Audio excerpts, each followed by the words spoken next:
Isang buwan ang nakaklase sa mga tent ang ilan sa mga paaralan na inilikas mula sa danger zone ng Bulkang Mayon. Paano kaya ang pagtuturo kung yung guro mismo ay hirap din sa kanyang kalagayan? Abay si teacher, isa rin kasi sa mga evacuee.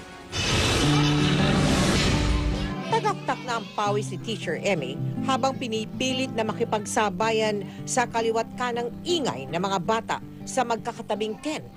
Dito sa tent, talagang napakainit. At saka yung mga bata, talagang naiinitan din sila.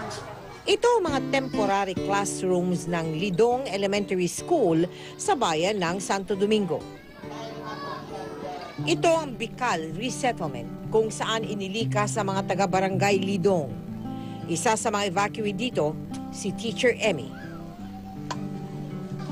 Maya-maya, sa loob ng makitid niyang kwarto, dali-dali namang gumagawa ng lesson plan si Teacher Emmy. Ang iniisip ko yung may matutunan yung mga bata. Kahit napakainit, magsakripisyo tayo. Lahat tayo magsakripisyo. At hindi ma-stop yung pag-aaral ng mga bata. Kabilang sila sa mga dahilan kung bakit patuloy kaming umaalalay. Sa Bicol Resettlement, mahigit 2,000 residente ang ating natulungan sa ating patuloy na Operation Bayanihan. Maaari po ninyong dalhin ang inyong mga material donations sa GMA Kapuso Foundation Center.